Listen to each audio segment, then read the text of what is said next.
Military coup in Myanmar. Aung San Suu Kyi held with scores of leading political figures arrested. The United States, through White House spokesperson Jen Psaki, has issued a stern warning to the coup makers, saying it will take action unless civilian rule is restored. The move follows persistent military claims of widespread fraud in the 8th of November election, which the ruling party won in a landslide. Myanmar was plunged into chaos on Monday, with the military staging a coup justified under a constitutional provision allowing the declaration of a state of emergency. State Councillor Aung San Suu Kyi was detained along with scores of members of the ruling National League for Democracy party. The Commander-in-Chief of the Tatmadaw, the Myanmar Armed Forces, General Min Aung Hlaing, left, has assumed power under a one-year state of emergency after a vice president declared a constitutional crisis. This came as scores of politicians were detained by the military, including State Councillor Aung San Suu Kyi, right. On Monday morning, it appeared the military in Myanmar, the Tatmadaw, had taken power in the country in what appears to be a coup. The move began with the arrests of key political leaders, including the country's revered state councillor, Aung San Suu Kyi, followed by a large number of other officials associated with the ruling National League for Democracy party, which won a landslide in a general election last November, an outcome that has, in recent weeks, been openly disputed by the country's military. Second election since the return to democracy. It was the second election since the country returned to some form of democratic rule after the first poll in 2015. Since 2010, the Myanmar military had worked with Aung San Suu Kyi to forge a convoluted new constitution in which it maintained control over key ministries and 25% of parliamentary seats, while specifically denying her the role of president. After the 8th of November election, it appeared that the National League for Democracy had won 396 seats in the House of Representatives, far more than the 322 seats needed to form a government. Coup comes just days before a new government was to be formed in complex parliamentary votes. The military's move, on Monday, comes just ahead of parliamentary meetings to elect a new administration under a complex mechanism due to Myanmar's status as a union of states. It follows a week of heightened speculation about the possibility of a coup in the country. It is understood that the military's proxy union Solidarity and Development Party had only won 33 seats in an election which saw a 70% turnout among the country's voting population of 37.3 million people. National League for Democracy spokesperson told a reporter he was waiting for soldiers to arrest him. A spokesperson for the National League for Democracy on Monday explained what was going on. "I received internal reports about our state councillor and the president being taken by the military.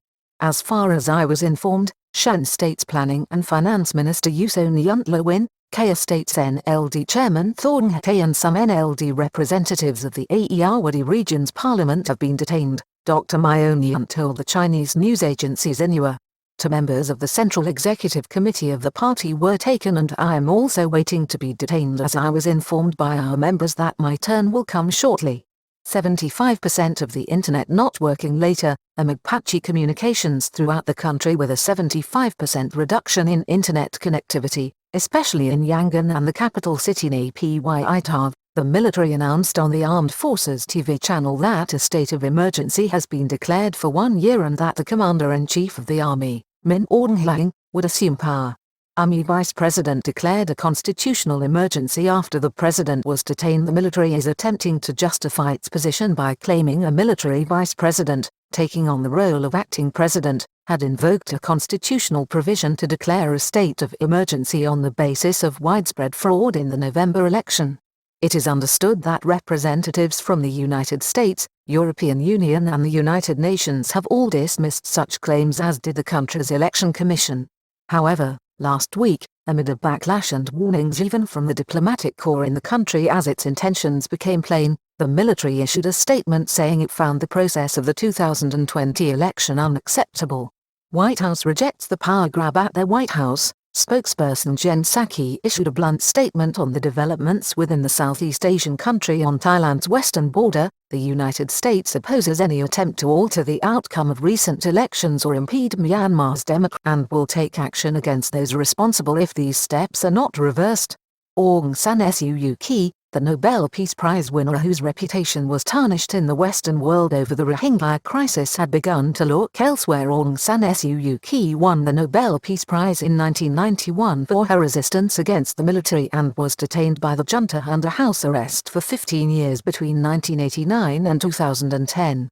She was part of a broker deal with the regime which ran the country for nearly 50 years from 1962, to return it from the military's grip to some semblance of civilian rule.